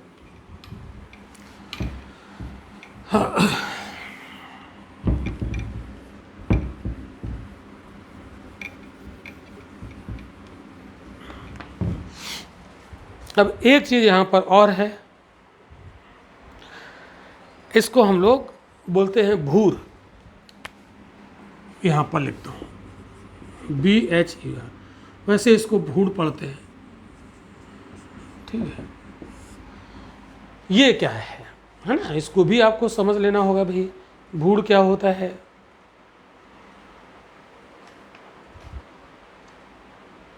देखो, भूड़ जो प्रॉब्लम है ये भी बांगर रीजन की है। किस क्षेत्र की है? बांगर क्षेत्र की। ठीक है, देखो तो ये भी कहाँ देखने को मिलेगी? बांगर प्रदेश। स्टेटमेंट बना के क्वेश्चन पूछ लेगा यूपीएससी, तो बांगर प्रदेश की प्रॉब्लम ये भी है। यहाँ पर क्या होता है, जहाँ बांगर थोड़ा ऊंचा होता है ना, और पानी वानी बरसा तो वो पानी वहाँ बहेगा। तो बहने से क्या होगा, ऊपर की जो मिट्टी की परत है वो कट जाएगी, यानी ऊपरी लेयर मिट्टी की कट जाएगी और उस पानी के साथ बह के चली जाएगी। यानी इसको बोलते हैं आवरण क्षय। क्या बोला जाता है? आवरण क्षय बोला जाता है। ठीक है, आवरण क्षय। क्लियर हुई बात? आवरण क्षय तो ये एक प्रकार का शीट इरोजन है ना, ऊपर की जो शीट है, जो चादर है, मतलब जो मिट्टी की पतली परत है, वो यहाँ से हट जाएगी। तो जो ऊपर की महीन मिट्टी की परत हट जाएगी, तो अब यानी ऊपर जो महीन मुलायम मिट्टी की परत थी वो तो कट गई, तो अब नीचे की जो ककरीली परत है वो यहाँ निकल आएगी। तो नीचे की ककरीली यानी कंकड़ होंगे उसमें, ककरीली परत दिखने लगती है। ठीक है, ये बाहर दिखने लगती है और ऊंचाई पर तो है ही, इसी को बोला जाता है भूड़। बात आपको समझ में आ गई होगी। तो इसमें कहीं कहीं पर बालू भी मिल जाएगी। ठीक है, गंगा और रामगंगा नदियों के प्रवाह क्षेत्रों में भूड़ का जमाव विशेष रूप से देखने को मिलता है। कौन सी नदियों में? गंगा और रामगंगा के बहाव क्षेत्र में भूड़ का जमाव मिलता है। बेसिकली हमारे उत्तर प्रदेश से मुरादाबाद और बिजनौर वाला जो क्षेत्र है, ठीक है, कहाँ पर ये भूड़ कहाँ मिलेगा देखने को? उत्तर प्रदेश में मुरादाबाद और बिजनौर, यहाँ पर ये देखने को मिलेगा। तो गंगा और रामगंगा के बहाव क्षेत्र में ये भूड़ देखने को मिलता है। ठीक, तो भूड़ क्लियर, रेह क्लियर। रे को कलर भी बोला जाता है कहीं कहीं पर, रे या कलर। ठीक है, ध्यान रखिएगा। तो ये टर्म्स आप लोग याद रखिएगा। अब इसमें थोड़ा सा हम आपको डेल्टा, लास्ट में जहाँ पर नदी गिरी थी ना, तो वो था डेल्टा क्षेत्र। अब डेल्टा क्या है? तो डेल्टा मैदानी भागों के संरचनात्मक अंग होते हैं, structural part of plain region. तो आप ध्यान रखिएगा, डेल्टा भी मैदान का ही हिस्सा होता है जो नदी के मुहाने के पास बनता है, यहाँ भी तो डिपोजिशन होता है, ठीक है। अब डेल्टा कई प्रकार के होते हैं, वो हम लोग बाद में, वो फिजिकल ज्योग्राफी का अलग से टॉपिक है, तो उसको हम लोग, तो ये हमने अभी तक देखा है उत्तर भारत का जो मैदानी भाग है, यानी great plain of north India, ये अभी कंप्लीट नहीं हुआ है ना। अभी हमने देखा है उच्चावच के आधार पर, और बड़ा इंपॉर्टेंट है जितना भी हमने अभी आपको पढ़ाया है। अब हम लोग इसको देखेंगे, विशाल मैदान का प्रादेशिक विभाजन, है ना, ये काफ़ी और चीज़ें हैं, तो इसमें प्रादेशिक विभाजन की बात हम लोग करते हैं। तो great plain of north India का रीजनल डिवीजन,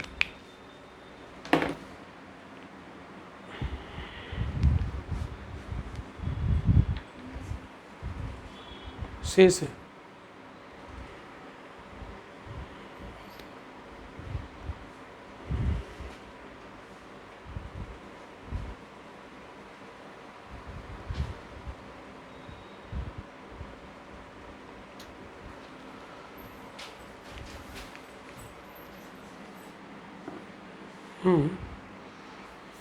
तो great plain of north India का हम लोग देखने जा रहे हैं प्रादेशिक विभाजन, यानी रीजनल डिवीजन।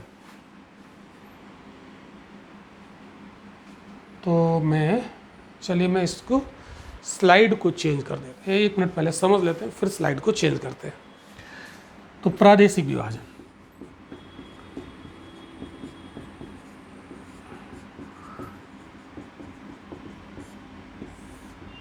इसका एक तो है राजस्थान का मैदान, जो राजस्थान वाले अरावली के पश्चिम में पड़ेगा, अभी हम लोग इसको डिटेल में पढ़ रहे हैं। दूसरा पंजाब हरियाणा का मैदान,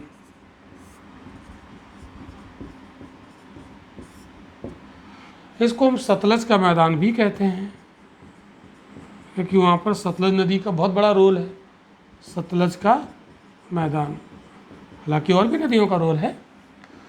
तीसरा गंगा का मैदान,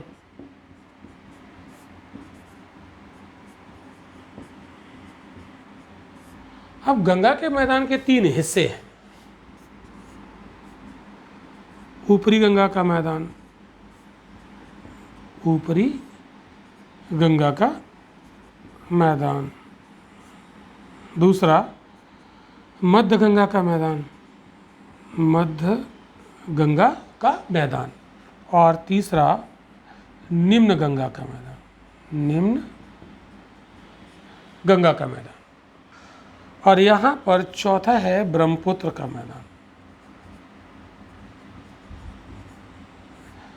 इसको असम का मैदान भी कहा जाता है, क्योंकि ये असम में पड़ता है।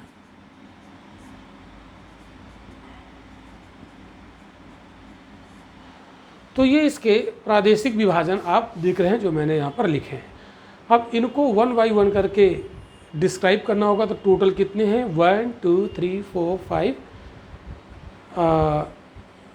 नहीं 1 2 3 4 5 6 7, ठीक है। इसको 1 बाई 1 करके हम लोग पढ़ेंगे, और जब ये हम लोग पढ़ लेंगे तो हमारा ये टॉपिक बिल्कुल फिनिश हो जाएगा, कंप्लीट हो जाएगा। तो चलिए इसको हम लोग शुरू करते हैं।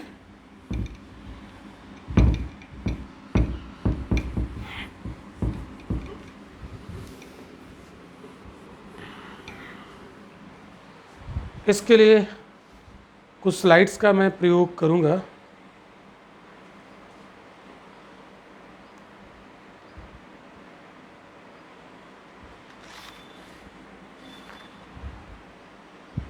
ये पंजाब या सतलज का मैदान, आपको स्क्रीन पर ये दिख रहा होगा, पंजाब या सतलज का मैदान, ठीक है।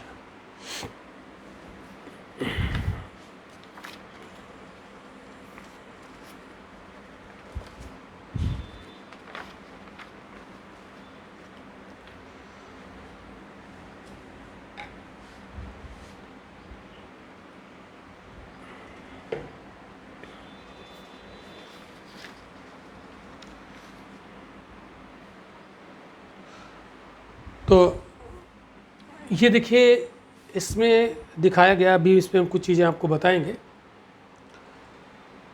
तो इसको पंजाब का मैदान क्यों कहते हैं? क्योंकि इसका विस्तार मुख्य रूप से पंजाब में, लेकिन हरियाणा में भी है और दिल्ली में भी है, लेकिन पंजाब में इसका ज़्यादा विस्तार है। तो इस पंजाब या सतलज के मैदान को हम पंजाब हरियाणा का मैदान भी कहते हैं। कहाँ कहाँ तक इसका विस्तार है? तो फैलाव कहाँ कहाँ तक है? पंजाब, हरियाणा और दिल्ली। पंजाब, हरियाणा और दिल्ली, यहाँ तक इसका विस्तार। अब यहाँ की जो प्रमुख नदियाँ हैं जिन्होंने इस मैदान का निर्माण किया है, तो रावी, ब्यास, सतलज है ना। सतलज का बहुत बड़ा रोल है। यहाँ पर कौन कौन सी नदियाँ हैं? तो नदियाँ हैं सतलज, और सतलज की एक सहायक नदी है ब्यास, उसका भी रोल है, और रावी। ये प्रमुख नदियाँ हैं, ठीक है। अब इसकी हम लोग सीमा देखते हैं कि ये कहाँ से कहाँ तक फैला हुआ है। क्षेत्रीय विभाजन है ना, पर्टिकुलर एक एरिया में ये फैला हुआ है। तो उत्तर भारत का मैदान का एक हिस्सा जो पंजाब, हरियाणा और दिल्ली में फैला हुआ है, उसका हम लोग सीमांकन देखते हैं। तो इसका जो पूर्वी सीमा है, ठीक है, वो यमुना नदी बनाती है। इसकी पूर्वी सीमा इधर से ये इधर आपको दिखेगी, है ना, ये पूर्वी सीमा। यहाँ पर कुछ नदियाँ दिखाई गई, जैसे देखिए रिवर सतलज ये है, ये ब्यास है, ये सतलज ऐसे बहती हुई आ रही, ये ब्यास है, ठीक है। ये देखिए रावी नदी है, ये ऐसे दिखाई गई है, ये लाहौर रावी नदी किनारे पाकिस्तान में चली जाती है। और ये जो यहाँ पर नदियाँ हैं, जैसे ये मारकंडा रिवर है और ये सरस्वती रिवर है, ठीक है। ये रिवर सोम है, ये रिवर यमुना है। आप देख रहे होंगे, इसको मैं थोड़ा सा बड़ा अगर करूं तो शायद आपको दिखेगा क्या। देखिए ये यहाँ पर देखो, ये रिवर यमुना है ना, ये लिखा हुआ है यहाँ पर। तो इसकी पूर्वी सीमा ये यमुना रिवर बना रही है। तो यहाँ से पंजाब हरियाणा का मैदान जब खत्म होगा तो यहाँ से गंगा का मैदान शुरू हो जाएगा, ठीक है, इधर से गंगा का मैदान। तो आप ध्यान दीजिएगा कि जो यमुना नदी है ना, ये पंजाब हरियाणा के मैदान और गंगा के मैदान के बीच में है, यानी वो सीमा बनाती है। तो इसकी पूर्वी सीमा, इस मैदान की पूर्वी सीमा कौन बनाती है? यमुना नदी। तो पंजाब हरियाणा के मैदान की पूर्वी सीमा यमुना बनाती है। और इसको दूसरे शब्दों में कह सकते हैं कि यमुना नदी गंगा के मैदान की पश्चिमी सीमा बनाती है। क्यों? क्योंकि यहाँ से शुरू होगा गंगा का मैदान, यहाँ से शुरू होगा, और गंगा के मैदान में भी ये अपर गंगा का मैदान होगा, ऊपरी गंगा का मैदान, ठीक है। तो ये हो गई इसकी। तो ध्यान रखिएगा चीज़ें को, है ना। स्लाइड का मैं यहाँ पर प्रयोग कर रहा हूँ ताकि आपको चीज़ें अच्छे से समझ में आ जाएं। तो वो नदी वहाँ पर देख रहे हैं। तो अगर आपसे पूछ लिया जाए पंजाब हरियाणा के मैदान की पूर्वी सीमा कौन सी नदी बनाती है, तो यमुना नदी बनाती है, ठीक है। दूसरा पश्चिमी सीमा, ये पूर्वी हो गई, और दूसरी इसकी पश्चिमी सीमा की बात करें तो पश्चिमी सीमा में आप देखो, ये नदी देखो, ये जो सतलज आ रही ना, ये सतलज ऐसे करके ऐसे घूम के ये आ रही, ये सतलज आ रही, ये सतलज पहुँचती।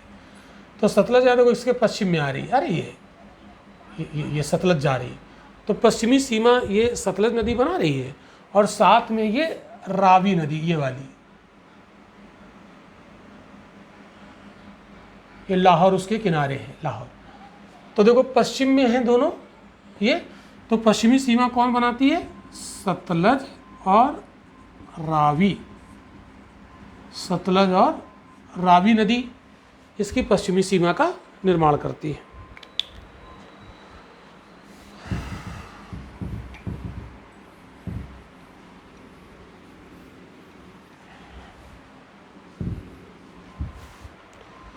ये हो गया। अब इसकी हम लोग उत्तरी सीमा की बात कर लेते हैं।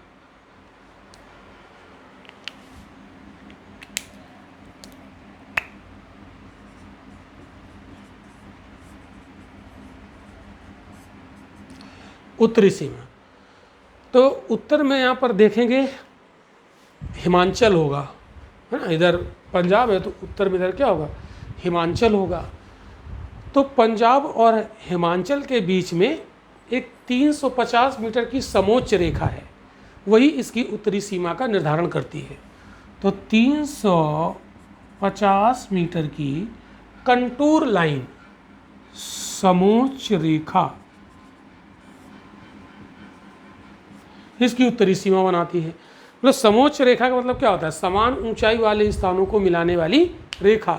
तो 350 मीटर ऊंचाई की एक समोच्च रेखा है, तो 350 मीटर ऊंचाई की एक समोच्च रेखा है, उसके नीचे क्या है, ये पंजाब का मैदान या सतलज का मैदान। तो ये उत्तरी सीमा हो गई। अब इसकी हम लोग दक्षिणी सीमा की बात करें। दक्षिणी सीमा, तो इसके दक्षिण में पड़ेगा राजस्थान, ठीक है, ये लिखा हुआ है नीचे। इसको अगर मैं ऐसे करूं तो आपको शायद दिखेगा, ये लिखा है राजस्थान। तो दक्षिण में कौन है, राजस्थान। तो दक्षिणी सीमा कौन बनाता है, राजस्थान। तो ये आपने देखा पूर्वी सीमा, पश्चिमी सीमा, उत्तरी सीमा और दक्षिणी सीमा किसकी, सतलज के मैदान की, ठीक है। ये सीमांकन आपको पता हो। तो ये हो गई।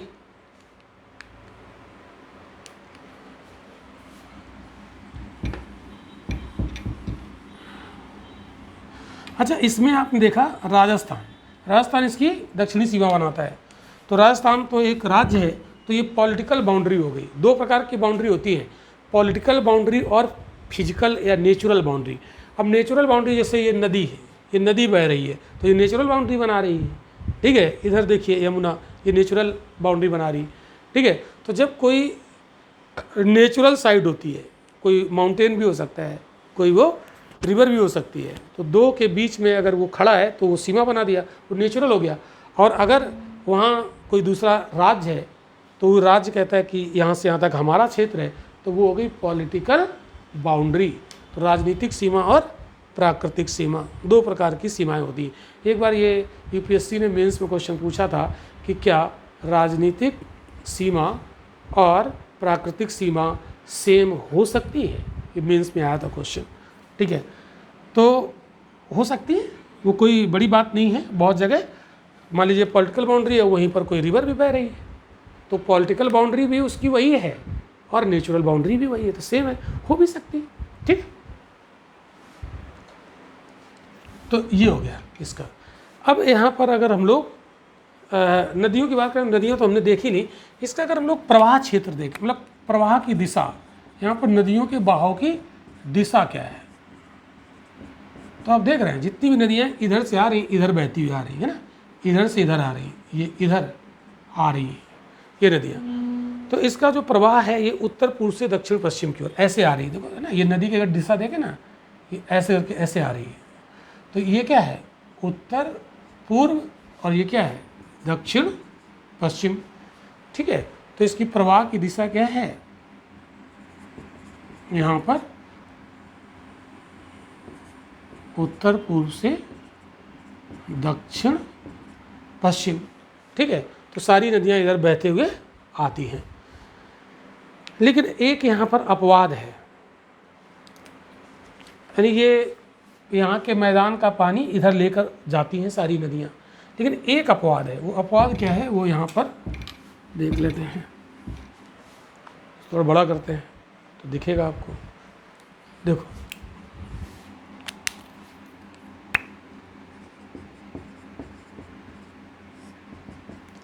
यहाँ पर एक नदी सोम है, सोम नदी, ये देखो ये लिखा है रिवर सोम। और ये कौन सी है, रिवर यमुना। तो यमुना इधर से जाती है ऐसे, इधर से आती है ये, है ना, यमुना, और इधर सोम नदी आकर इसमें मिल जाती है। तो केवल एक नदी है जो पंजाब हरियाणा के मैदान का पानी इधर बहा कर ले जाती है, बाकी सारी इधर की ओर ले जाती है। ये अपवाद है। तो अगर आपसे कभी पूछे, हालांकि इतना डीप नहीं पूछेगा, तो अपवाद है सोम नदी यमुना की सहायक है, जो पंजाब के मैदान का जल बहाकर किसको देती है? यमुना नदी को देती है। ठीक है।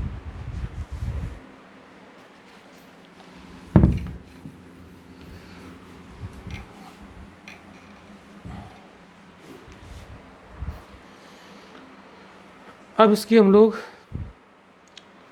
भूगर्भिक संरचना देखते हैं। इस पंजाब हरियाणा के मैदान की भूगर्भिक संरचना, पंजाब हरियाणा के मैदान की भूगर्भिक संरचना। भूगर्भिक संरचना का मतलब होता है इसकी ज़मीन में कौन कौन सी चट्टानें पाई जाती हैं, या कौन मतलब मिट्टी वगैरह। ठीक, भूगर्भिक संरचना। तो इसमें इसके दक्षिणी भाग में कुडप्पा चट्टानें पाई जाती हैं, दक्षिण में। इसके साउथ में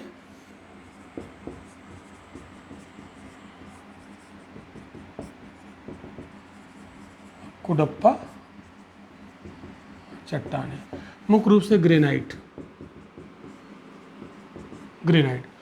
तो अगर किसी ने ये चट्टानें न पढ़ी हो, हमारा एक लेक्चर इस पर हो चुका है, जियोलॉजिकल स्ट्रक्चर ऑफ इंडिया पर, जिसमें भारत की धरती पर पाई जाने वाली चट्टानें आर्कियन, धारवाड़, विंध्यन, कुडप्पा, गोंडवाना, ये सब हम पढ़ा चुके हैं।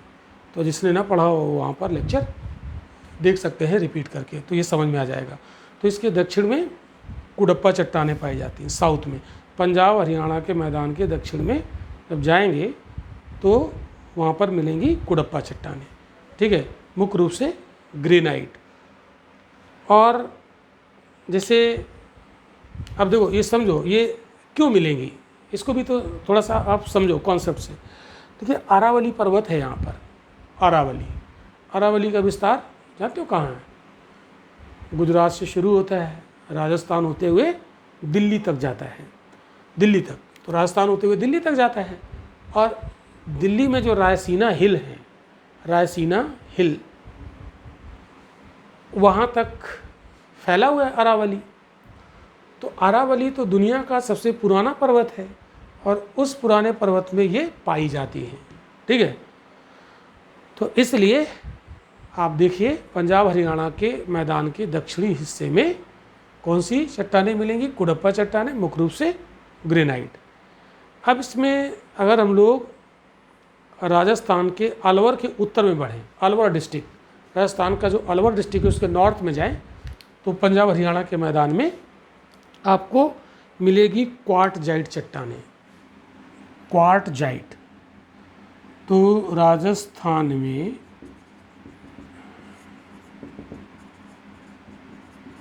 अलवर के उत्तर में क्वार्टजाइट चट्टानें मिलती हैं। इसमें क्वार्टजाइट चट्टानें, ये क्वार्ट चट्टानें कैसी होती हैं? मेटामॉर्फिक रॉक्स होती हैं, कायांतरित चट्टानें होती हैं। ठीक है, तो ये कैसी हैं? कायांतरित चट्टानें हैं। ये वो चट्टानें जो अपना स्वरूप चेंज कर देती हैं, दाब और ताप के प्रभाव से चट्टान अपना स्वरूप चेंज कर देती है, वो होती है कायांतरित। ठीक है, तो इस पंजाब हरियाणा के मैदान में दक्षिण में सबसे पुरानी चट्टानें मिलती हैं। तो अगर आपसे क्वेश्चन कभी ऐसे पूछ दे कि पंजाब हरियाणा के मैदान के किस हिस्से में सबसे पुरानी चट्टानें मिलेंगी, तो इसके दक्षिणी हिस्से में सबसे पुरानी चट्टानें मिलती हैं। ठीक, अब और देखते हैं, अभी तो इतना हुआ।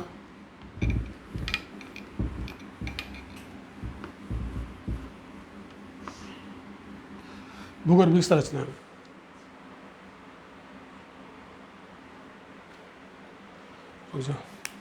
अब देखो,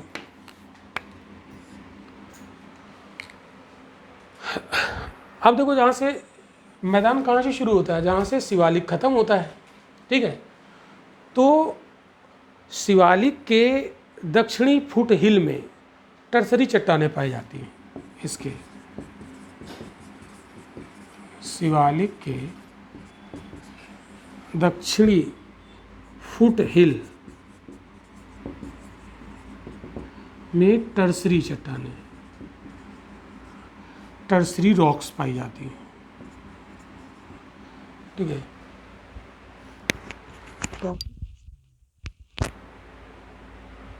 ठीक है, तो टर्सरी रॉक्स पाई जाती हैं।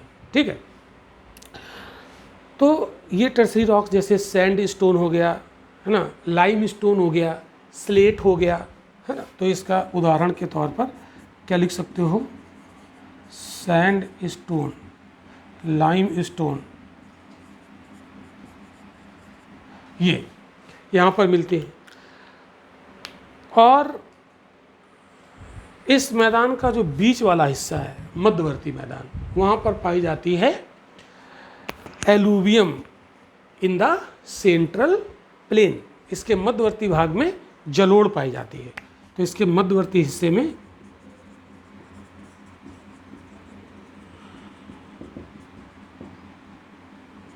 जलोढ़, और ये जो जलोढ़ है ना, ये बहुत ज़्यादा फर्टाइल होती है। तभी आप देखते हैं पंजाब हरियाणा का जो बीच वाला हिस्सा है वहाँ पर बहुत ज़्यादा फर्टाइल सॉइल पाई जाती है, जलोढ़।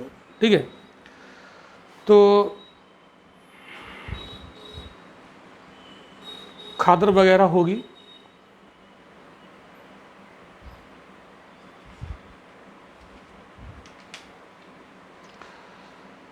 देखिए, जो बांगर होता है बेसिकली वो दोआब में पाया जाता है, दो नदियों के बीच में। और खादर जो होता है किसी नदी के किनारे क्षेत्र में पाया जाता है। वही नदी में बाढ़ आएगी तो किनारे फैलेगी, तो खादर होता है। और दो नदियों के बीच का जो क्षेत्र होता है दोआब, वो होता है बांगर। ठीक, तो यहाँ पर दोआब भी हैं कुछ, जरा समझ लो।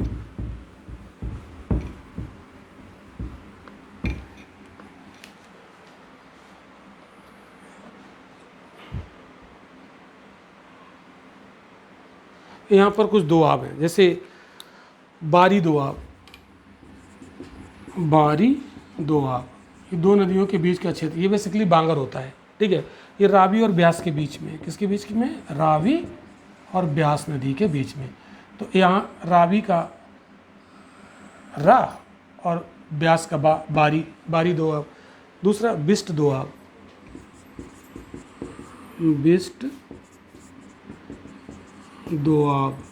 ठीक है, ये जो बिस्ट दोआब है ये ब्यास और सतलज है ना, इसका सा और बा, तो ब्यास नदी और सतलज के बीच का क्या कहलाता है, बारी। ठीक है, अच्छा, यहाँ पर जो खादर क्षेत्र होता है इस मैदान में, तो जहाँ पर बाढ़ आ जाती है उसको पंजाब में बेट बोला जाता है। क्या बोला जाता है, बेट, BET, है ना, बेत बोला जाता है। चलिए, अब इसका हम लोग उच्चावच देख लेते हैं फटाफट। यहाँ पर उच्चावच, तो अगर हम लोग उच्चावच की बात करें इस मैदान की, तो देखो इसका जो उत्तरी हिस्सा है वो ऊंचा है, क्योंकि यहाँ शिवालिक है। और यहाँ पर दक्षिण में आएंगे राजस्थान में अरावली, तो ये भी ऊंचा है। तो ऊपर भी ऊंचा है, नीचे भी ऊंचा है, तो बीच वाला क्या होगा, तो गहरा होगा। तो बीच में निम्न भूमि है, तो जो निम्न भूमि है यहीं पर पाई जाती है जलोढ़ मिट्टी। तो जो मिडिल पार्ट है वो निम्न है, और ये 213 मीटर कंटूर लाइन यहाँ पर बनती है। ठीक है, इसके बाद इसमें एक दो चीज़ें और हैं जो जल्दी से बता देते हैं। यहाँ पर सूक्ष्म स्थल रूप भी पाए जाते हैं, सूक्ष्म स्थल रूप, यानी दो सूक्ष्म स्थल रूप है, 2 माइक्रो रिलीफ। जैसे यहाँ पर कुछ बालू का स्तूप भी पाए जाते हैं, सैंड ड्यून्स, सैंड ड्यून्स बोलते हैं, सैंड ड्यून्स। क्या बोला जाता है, बालू का स्तूप। क्यों, क्योंकि राजस्थान के मरुस्थल से हवा यहाँ पर बालू उड़ा के लाती है। ठीक है, तो उससे बन जाते हैं बालू के ढेर, जिसको कहते हैं सैंड ड्यून्स। ठीक है, तो सतलज और घग्गर के बीच में कुछ सैंड ड्यून्स भी मिलते हैं यहाँ पर। ठीक है, और जो यहाँ पे बांगर क्षेत्र पाए जाते हैं पंजाब हरियाणा के मैदान में, बांगर, तो बांगर ज़्यादा उपजाऊ होता नहीं है, ठीक है, तो बांगर को दाहिया भी कहा जाता है, ठीक है। तो बांगर जो होता है वो दोआब क्षेत्र में होता है, ठीक है। और जो बाढ़ के मैदान होते हैं यानी खादर वाले, फ्लड प्लेन्स, पंजाब के मैदान में जो खादर क्षेत्र है, जो बाढ़ का मैदान है, उसको बेत बोलते हैं। क्या बोलते हैं? बेत, BET, अभी बताया था आपको, ठीक है, बेत बोला जाता है। तो जो सतलज नदी है इसमें सबसे चौड़े बेत पाए जाते हैं, ध्यान रखिएगा। अगर पूछा जाए तो सबसे चौड़े बेत कहाँ पाए जाते हैं? सतलज नदी में। तो बेत क्या है? बेत या बेट्स कोई पढ़ता है इसको, ठीक है। तो खादर क्षेत्र को बोला जाता है, जो बाढ़ का मैदान होता है यानी फ्लड प्लेन्स होता है, उसको बेत कहते हैं यहाँ पंजाब में। और सबसे चौड़े बेत कहाँ पाए जाते हैं? सतलज के मैदान में, ठीक है, सतलज नदी में। और इस तरीके से आप यहाँ पर इसको समझ सकते हैं, पंजाब या सतलज का मैदान। तो अभी इसमें और भी बाकी है, तो चूँकि क्लास का टाइम हो रहा है तो आज इसको यहीं पर रोकते हैं। अगला जो इसका बचा हुआ पार्ट है वो अगले लेक्चर में हम लोग कवर करेंगे। Thank you.